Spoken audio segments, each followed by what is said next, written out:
The Profile.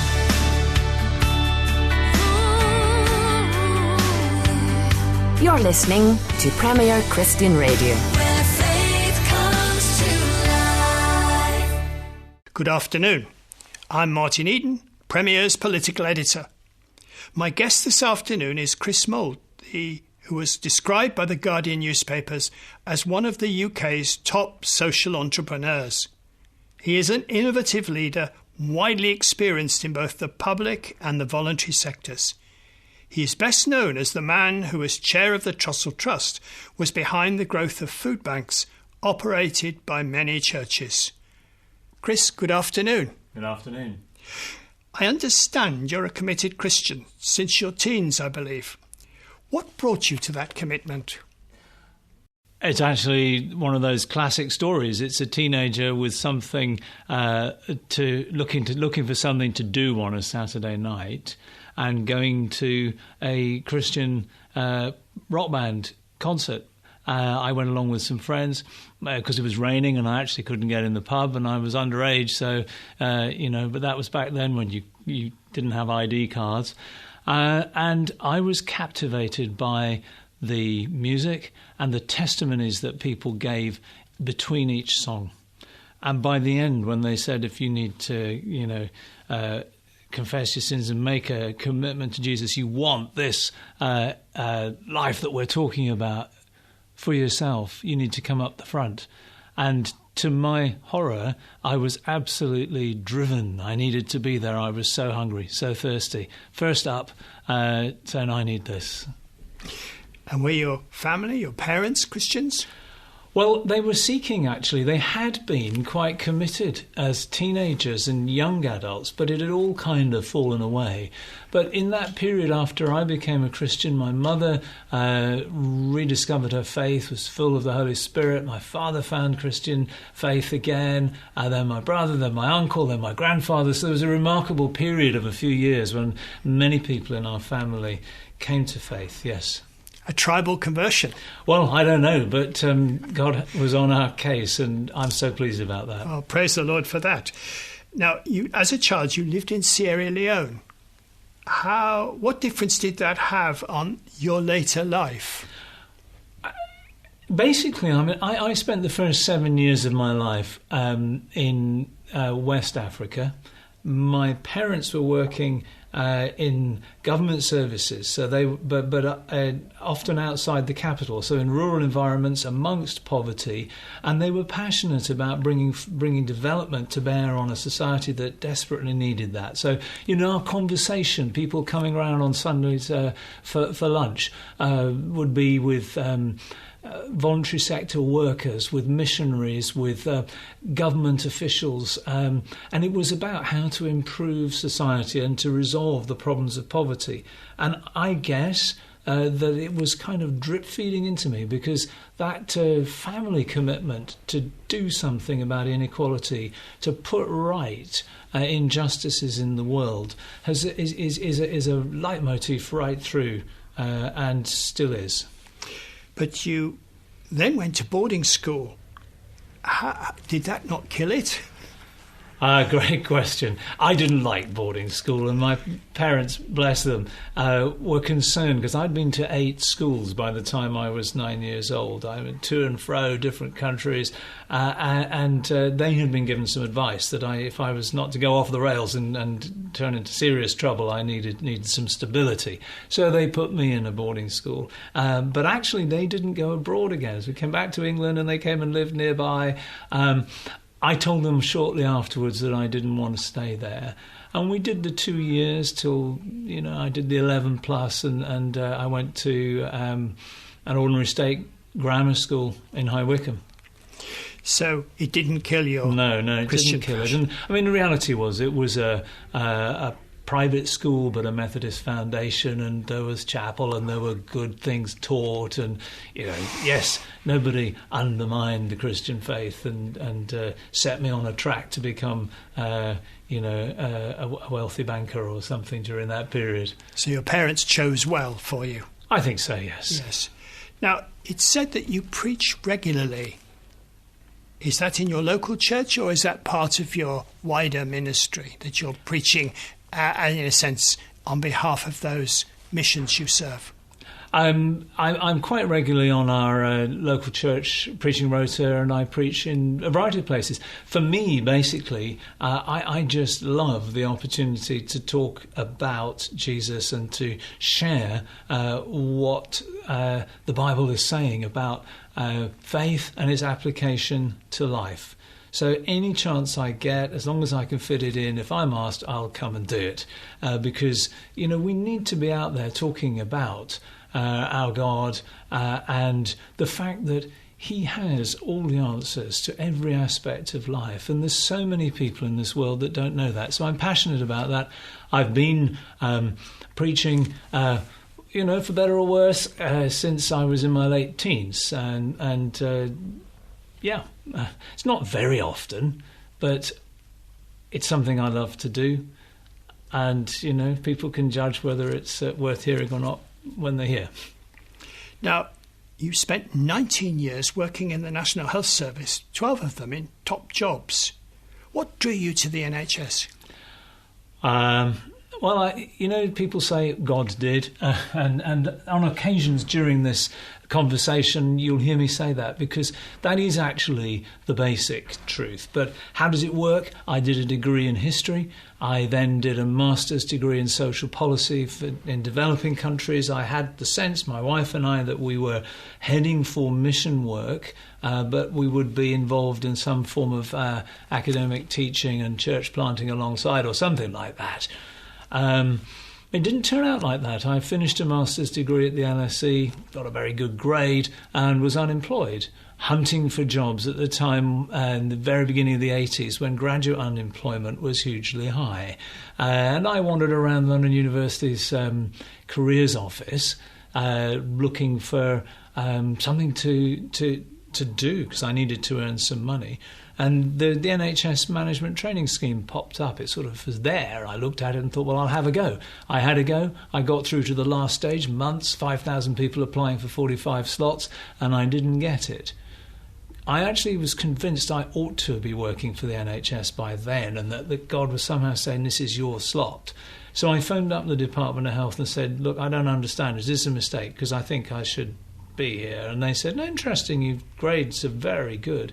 Can't tell you why, but actually you're not on the management training scheme. And as a result, I was introduced to somebody who gave me a temporary clerical officer's job in the NHS. So that's where it began. A clerical officer, 3-month contract, pushing paper. And you went on from there to become director of an NHS trust?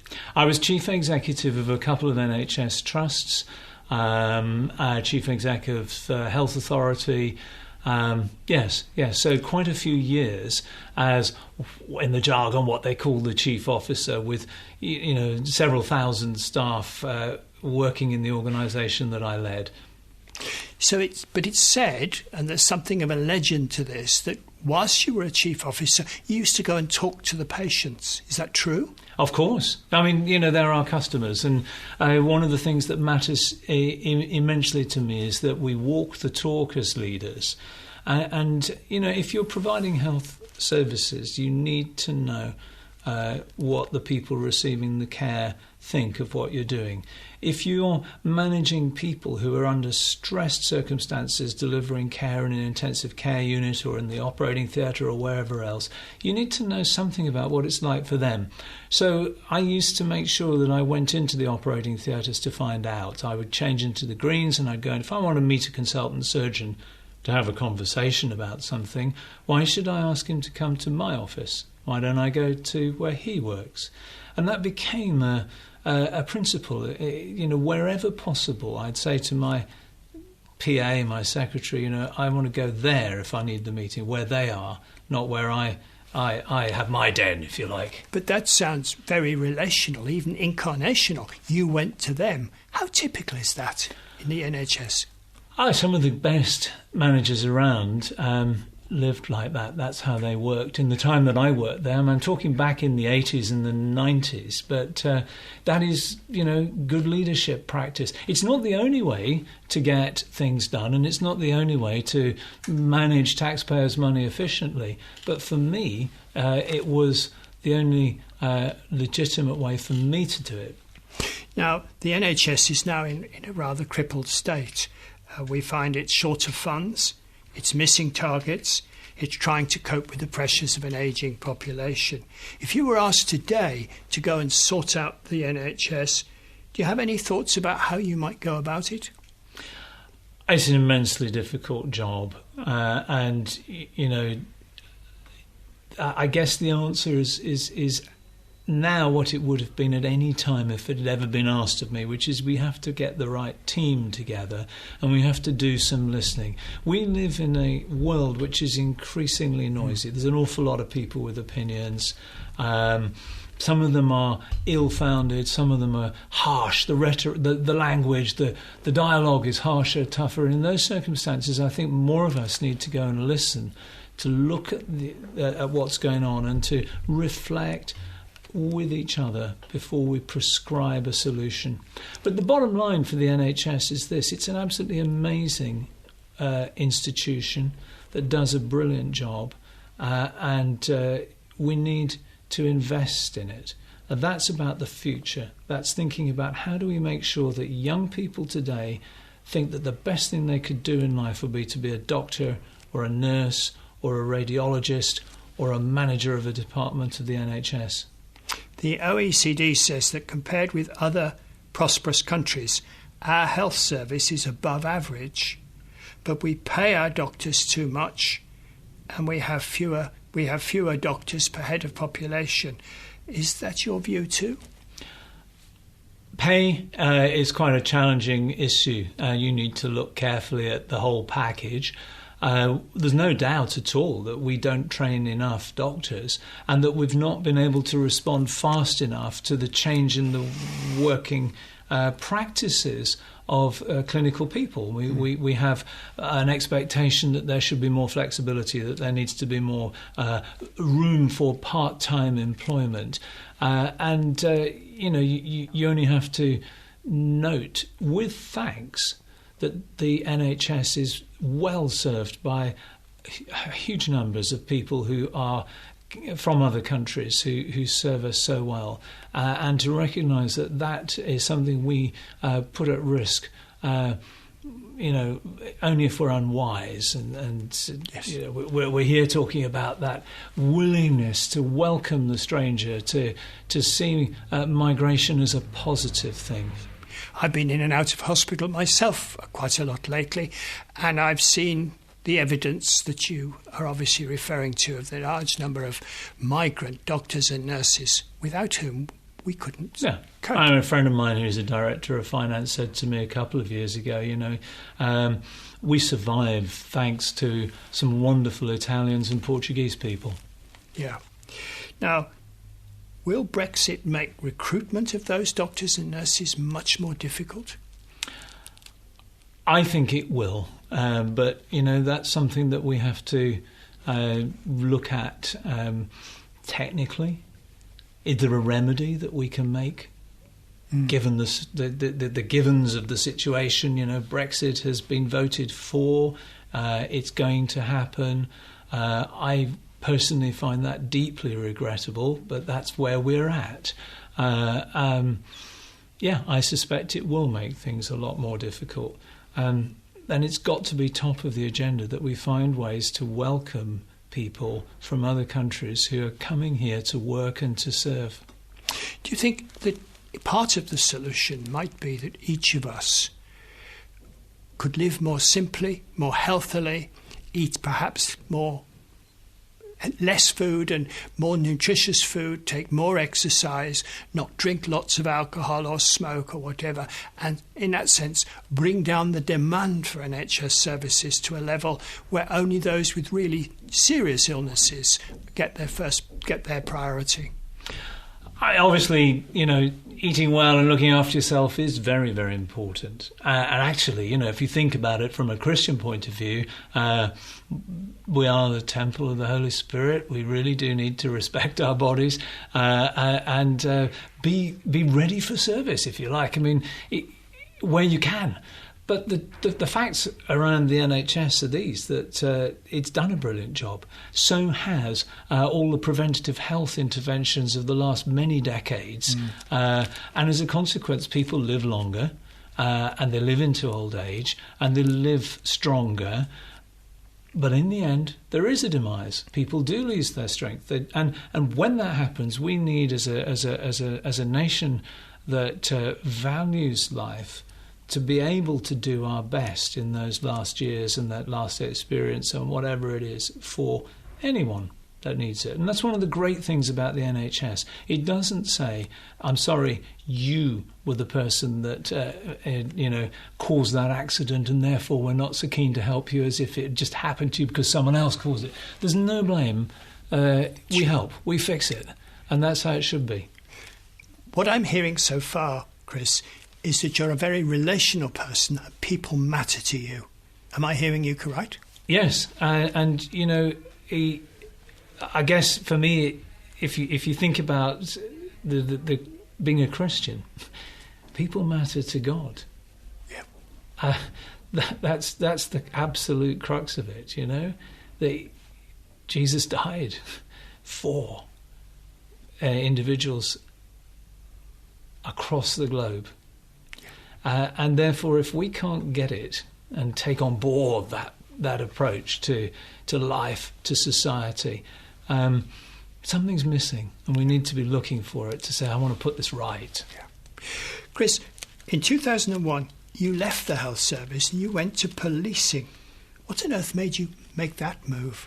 There's a good history behind that, actually. I was very, very involved at national level, leading an organisation that brought national vocational qualifications into health and social care.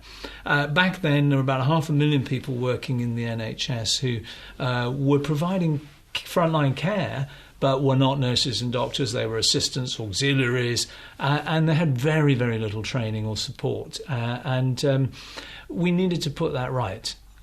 So I helped bring NVQs into the health service and became the chairman of HealthWork UK, which is today called Skills for Health. And it's wonderful to see an organisation that I was involved in setting up still thriving. Not all of the things I've done go that way, so this is one of the good results, And out of that, I became quite engaged with the whole idea that every individual working in the public sector ought to be equipped with the right skills to do the job, and that we should treat everybody with the same respect and dignity. That means there weren't special people who were the professionals and then there were the others.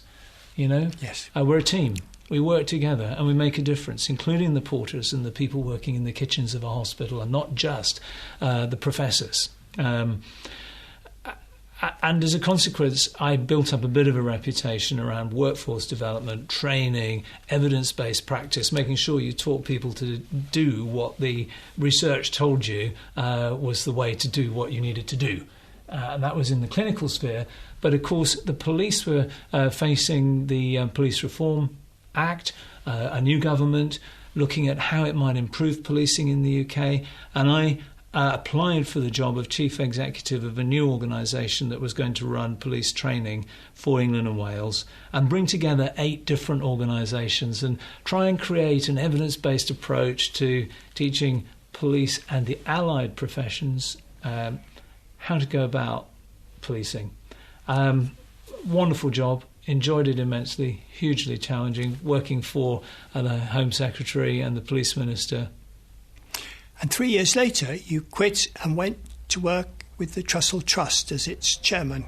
Well, it was a 3-year fixed-term contract, and I was the first and probably the last non-police officer to be a chief constable post holder in the police since the Second World War. So it was an experiment to bring something from the world of health, where there was a lot of history of evidence-based practice and the application of research to the curriculum into policing.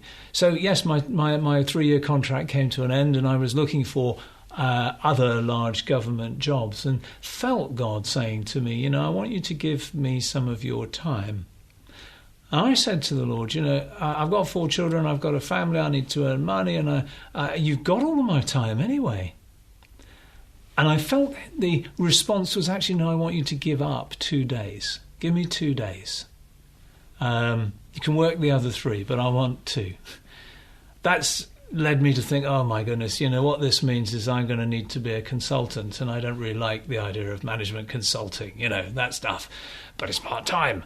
And in the end, after a couple of months of sort of debate, me and the Lord in prayer, I said, okay, I will, but you're going to need to find me some charities to do this thing in these 2 days.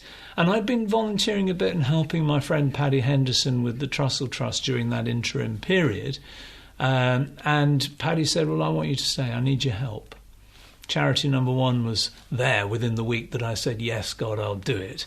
And then I got a phone call from a friend of mine who was involved with Soul Survivor at the time that they were doing Soul in the City of London, who said, look, there's this job. It's not a job. They need some help. With Soul in the City, London, in coordinating the leadership team, working with Steve Clifford and a couple of others, Jonathan Olliedi and Patrick Reagan. Wonder whether you might be willing to help. So I got involved in that. Wonderful experience, helping behind the scenes, really. Soul in the City, London took off, and that mobilised 20,000 young people in London in 2004, doing a whole host of amazing projects, social action projects, something like 1,000 projects, something like 1,000 churches in London. Extraordinary and wonderful. Steve Clifford, Jonathan Olliedi, Patrick Reagan. You're talking the Christian aristocracy there, aren't you?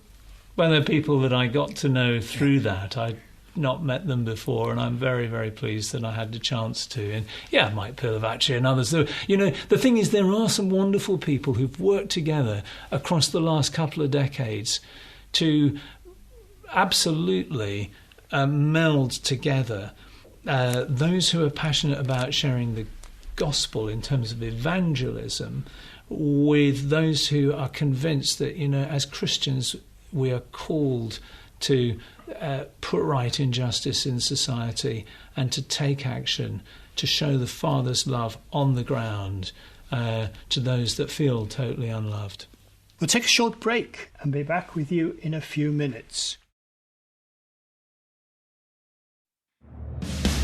The Profile.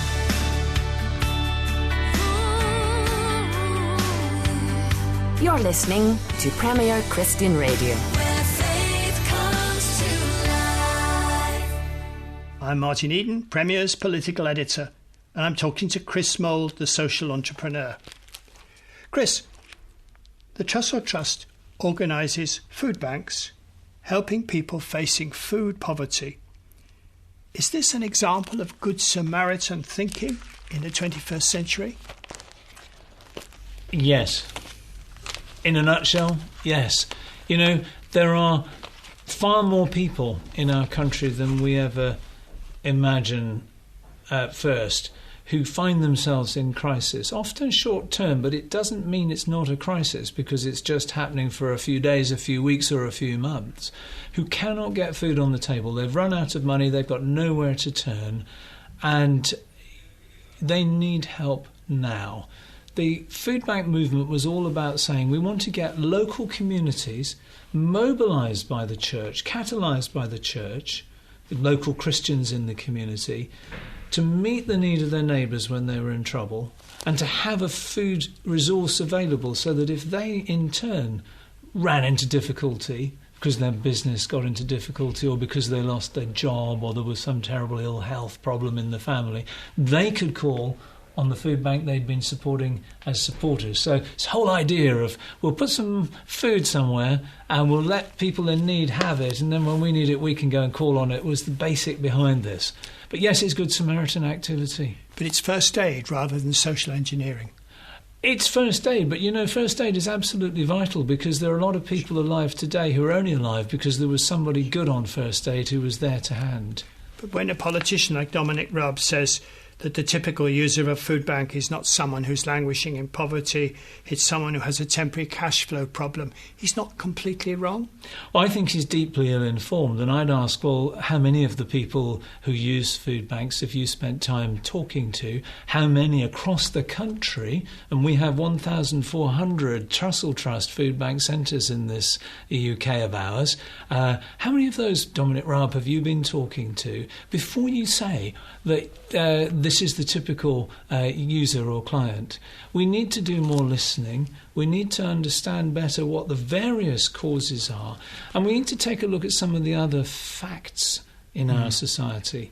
It's government figures that will tell us that around 13 million people live below the poverty line in our country. We know that we have severe problems with a number of million of those people who are close to destitution at times. The Joseph Ranthry Foundation has published statistics that suggest 1.25 million people are living in destitution. This is in one of the most wealthy countries in the world, and it goes with a society which has a huge divide between those that barely have enough to meet the costs of living in this country, and those that have far in excess of that. We're a very divided nation. We're divided in terms of the intergenerational justice, so younger people and older people. Younger people looking at a future which is far bleaker than I would have been expecting when I was their age. Yes. Something's not right and needs to be put right. And Food Bank is one example of what happens when we don't pay enough attention to inequality, to inadequate remuneration, and to the economic drivers behind that, the cost of housing, the cost of food. For example, when food banks were growing very fast, we were setting up large numbers of them, and demand for food bank help was growing very fast. The underlying price rise of a simple basket of food, or what the economists call a weekly basket of food, went up 30% plus in 5 years. So it's hardly surprising when people's earnings and their remuneration didn't move, that more of them got into trouble. Surely. So this is in part about just simply loving your neighbour as yourself, as Christ commanded. But it's more than that, isn't it? This is, in a way, of churches. I know that some food banks are not necessarily exclusively Christian. I think the one in my own area, the Jewish synagogue, is also involved. But this is about mission in that sense, of the church caring for its neighbourhood in a practical way, without asking anything back. It's giving, it's loving, it's caring. And that's very important, that this is the action of a voluntary organisation. This is about giving. It's giving with your brain in gear. So people cannot just walk into a food bank and say, I'm a bit hungry, can you give me some food? They're all referred. We have more than 30,000 agencies across the country referring to Trussell Trust food banks. And the way we put it is this: if you trust a social worker or a health visitor, then you need, as a donor of food, to trust that we'll be giving the food to people who genuinely need it, because social workers sign the forms. Education welfare officers, family liaison officers sign the forms. People who've been trained and respect say, this person's in need, please help them. So it's a referred-only service. Nonetheless, 1.2 million 3-day emergency food parcels were given out by Trussell Trust food banks in the last financial year. That is a huge number. And one more thing. This is about communities that care, who've been given the opportunity to take a practical action by the churches who've stepped up to the leadership challenge. This is not about Christians donating food, full stop. They're part of that.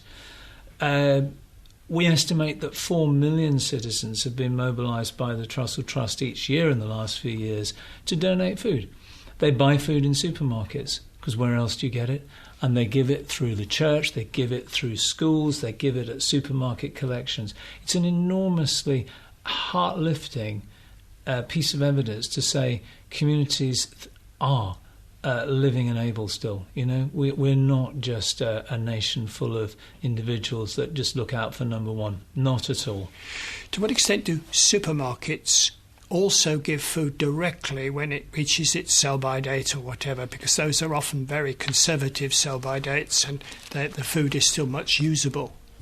There are other charities that we partner with who do involve themselves very effectively in that movement of surplus food to charities that have got people they can give it to who are in need, people who are homeless, people who are in hostels and so on. But the Trussell Trust's model is all about persuading local communities to donate in-date food and then for us to give it out to people who live nearby who are in trouble.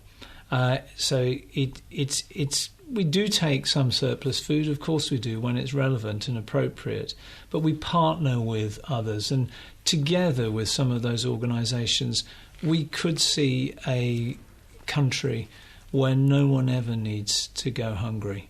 And that's not yet the case, but we could get there. But to what extent is this also, from the church's perspective at least, active Christian mission to their neighbourhood? I think it's absolutely active Christian mission. And, 12,000 churches, as far as we can see, are involved in some way or other in the Trussell Trust Food Bank network. And remember, what we're talking about is huge numbers that once were just a few. So once upon a time, and it's only back in 2003-04, we had a food bank in Salisbury, a single project, and a vision that we sensed the Lord giving us as trustees of the Trussell Trust, that if Salisbury needed a food bank, then every town should have one. Basically, that sense of weight upon our hearts as we had a vision day and prayed together, what on earth happens to someone who's in crisis who doesn't live in our town, where there's no food bank? Who helps the family with a 2-year-old that's screaming because they're really hungry and they've got no money and they don't know what to do and they're not sure what they're going to do tomorrow either? Well, out of that sense of something must be done, we set the vision, which was that we would do our best to replicate food banks to the point where every community in Britain had one. I said earlier I heard you as a relational being. I'm now hearing you as a missionary with a heart for God's justice. Am I reading you right? I think so. We can go back, actually, to that question you asked earlier about the health service. I spent 19 years in the health service, and for me, that was the place where I was called to be in mission. I expected to pray for the organisation that I led, to ask the Lord to intervene to bring good things to bear in the organisation. So we prayed for relationships, we would pray for financial favour so that we had enough resource, we would pray that the challenges of recruiting the right people would turn out right so that we had good quality people, and so on. And I think it's absolutely vital that any Christian can see themselves as placed by the Lord in whatever work they've got for a purpose, to live out the gospel, to bring the presence of Christ into the place where they work, and to expect the Holy Spirit to overflow into the place they work. So do you see yourself as a missionary? I don't know. I mean, I'm never that keen on the title. But you used it yourself earlier. You see, you thought God was calling you to mission. And he has called you to mission, but it's here, not overseas, at least until the end of last year. I've got no doubt at all that, I'm living as best I can a life where I serve the Lord that I love, that I honour, that I worship, and that he has things specifically for me to do. I've also got no doubt that that's true for every other Christian that he's ever called. And if only we would see more of the church mobilised, passionate, using their resources, personal resources, their assets, working together with others, saying to God, well, what would you do about this situation? This is the creative bit, the entrepreneurial bit. This is, as you see a problem and you say, Lord, what should be done? Show us. And then having the courage to say, well, we're going to have a go. But that could apply to things like family breakdown, to domestic violence, to kids truanting at school. Yes. There's a lot of ways in which what you've just said could be applied to other areas of life. Does it ever frustrate you that so many churches, I admit there are some very significant and honourable exceptions, but that so many churches, in a sense, are just Sunday-only churches, that they're not really actively engaged in their local community, and their members are not seeing themselves with that sense of a justice-orientated mission in Britain today, where the need is great? Well, it's interesting, that question. My first thought when I think in this area is, wow, isn't it amazing what Christians in this country have done and are doing? Because actually there are an extraordinary range of initiatives which really do address the problems of those that are marginalised, excluded, suffering and in difficulty, that only exist because Christians have been stirred up, motivated and had the courage to do something about it. It's a wonderful ecosystem, if you like, of local activity. That's the first thought. The second is, there's far too few people involved compared to the numbers of people who do worship on a Sunday. And praise God that they worship on a Sunday, because whilst they're there, they get the chance to connect with the living God. They get a chance to hear good teaching, and they get a chance to reflect on what they should be doing Monday through to the next Sunday. But at the same time, as Tim Farron has made plain in the last 24 hours, there is an increasing resistance to Christians articulating what they believe about various issues. What you have been doing and what the food bank's doing is a way of overcoming the barrier of actually serving in a non-judgmental way, expressing justice in a way that, frankly, the rest of society is not matching. There is a problem over in the political sphere around personal faith and adherence to the teaching of the Bible and the consequences of that. But we're sometimes a bit selective, aren't we? Jesus says a lot about the fact that Christians will be reviled, they will be persecuted, they will be attacked and disagreed with, and so on.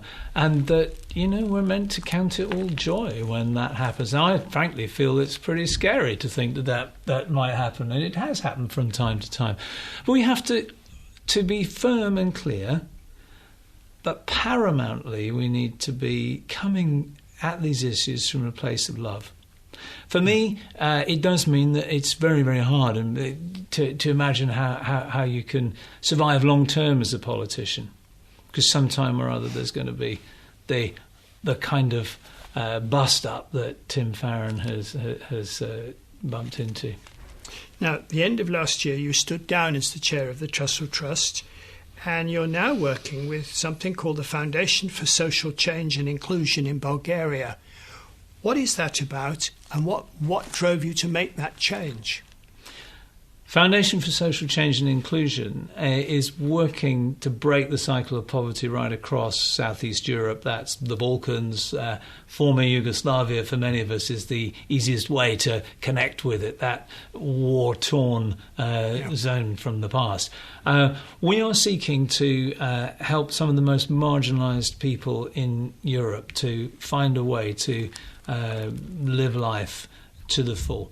And particularly we're working with young people who are leaving state care. Several of those countries have a long history of abandonment of children into state care. So higher proportions of children are abandoned from their family home parents and so on.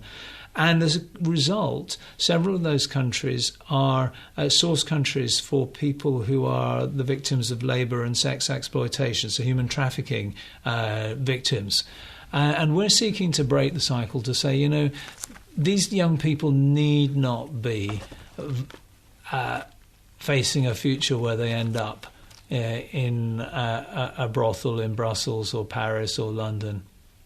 They could equally be someone who's holding down a job in a capital city in Serbia or in Bulgaria or in Albania, married, bringing up children of their own, earning an income, paying taxes, cycle of poverty broken. So we're in that field. That's the organisation. It actually comes out of work that was done by the Trussell Trust decades ago. We first started as an organisation working in Bulgaria. And this is a long thread that has followed through to us establishing an independent body, the Foundation for Social Change and Inclusion, 2008 and 2009, based in Sofia in Bulgaria, to build up the work, to extend it further. And in the end, we've got to the point where I've decided with my trustees from the Trussell Trust that I should be set free, if you like, to take this independent charity, now registered in the UK as well, and see what we can do to build it up and make it happen. And so what you're trying to do is very much like what Christians like Lord Shaftesbury did in 19th century Victorian England. In what way?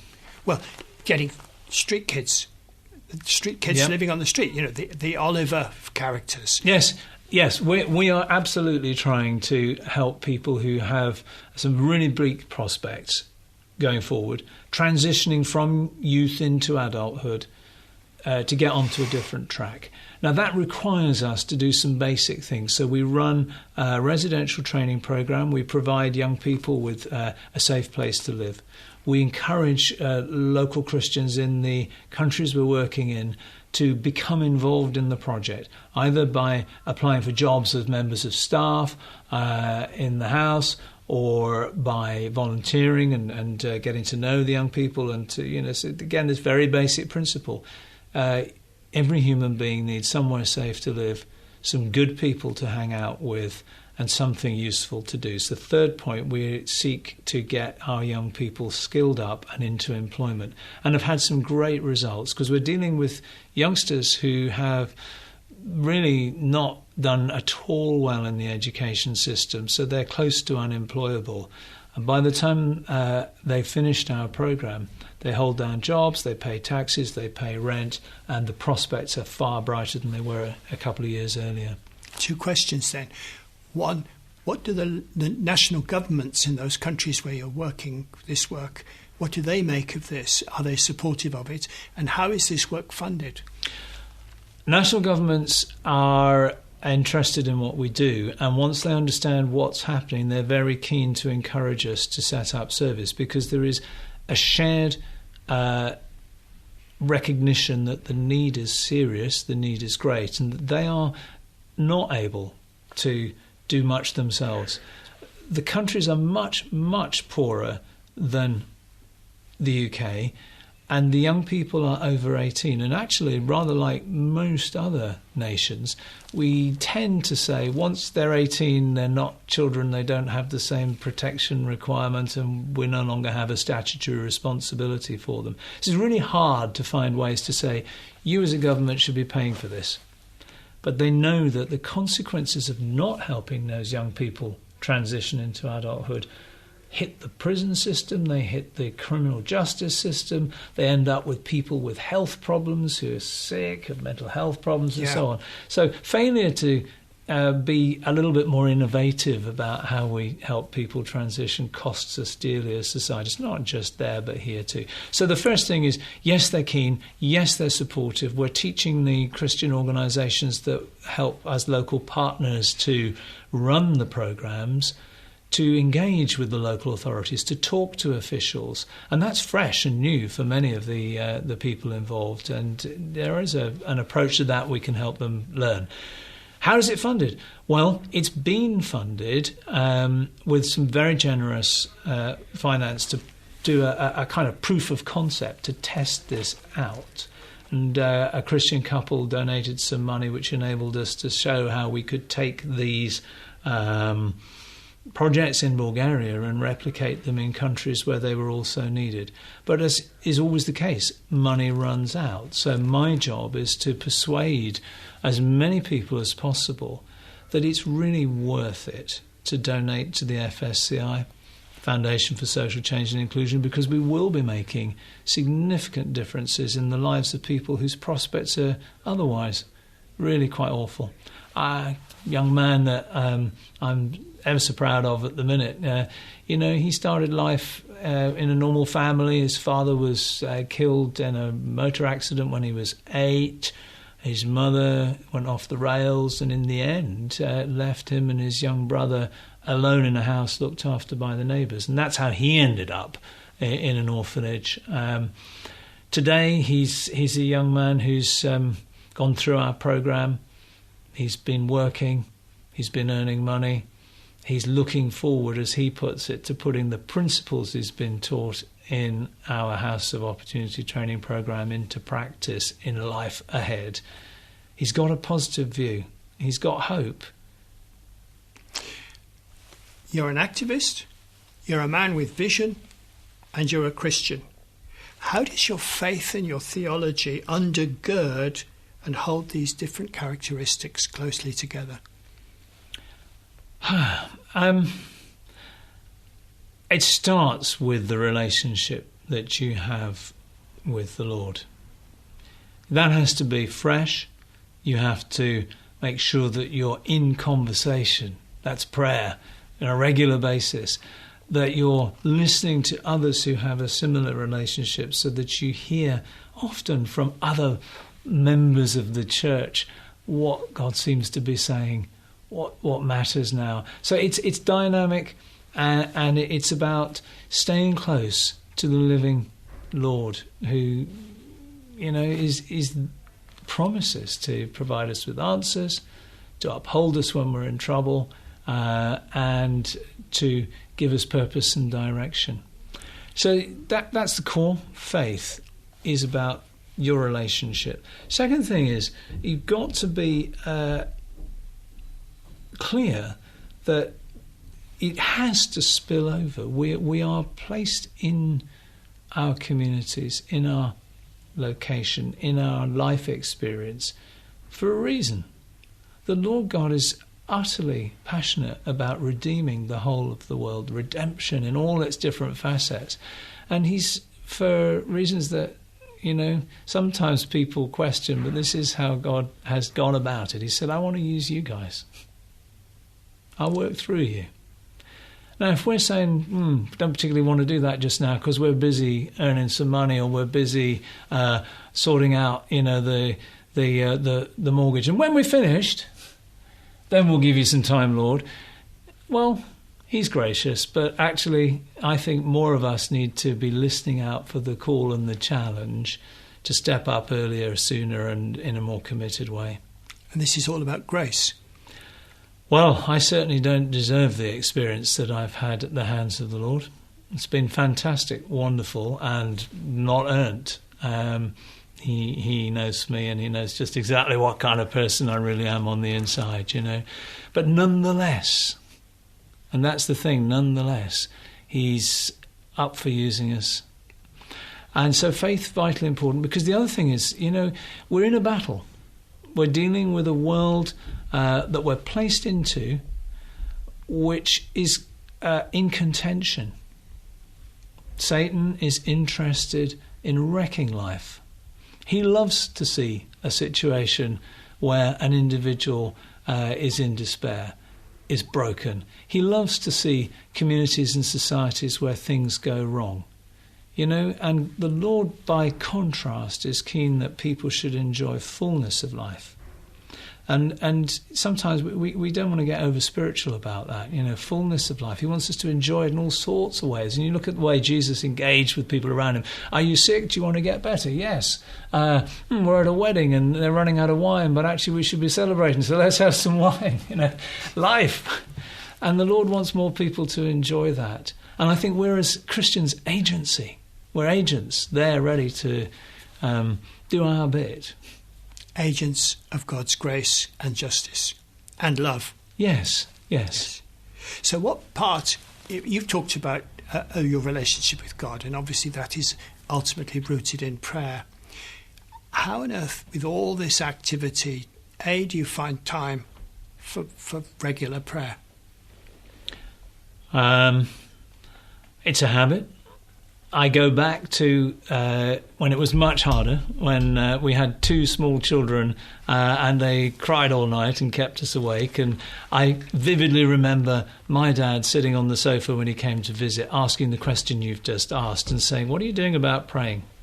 And I said, "You don't understand, Dad, it's really difficult because we're up 10 times in the night and I've got to rush off because I'm managing the hospital, And he said, "You really do need to prioritise. Just make sure you have time for prayer and time with the Lord, even if it's just 10 minutes. I can see him as if it was yesterday, right now, And I took that on board and said, okay, I will do that. So just a short bit of time every day. Recalibration. For me, it's the morning. Doesn't have to be. Some people do it at night. But it's got to be habit. It's got to be very regular. And it ends up being a kind of dialogue that then, runs through the day. Chris, what is your last word in this programme? Your last word to our listeners that would, in a sense, you want them, if anything else comes out of this programme, you would like them to remember what?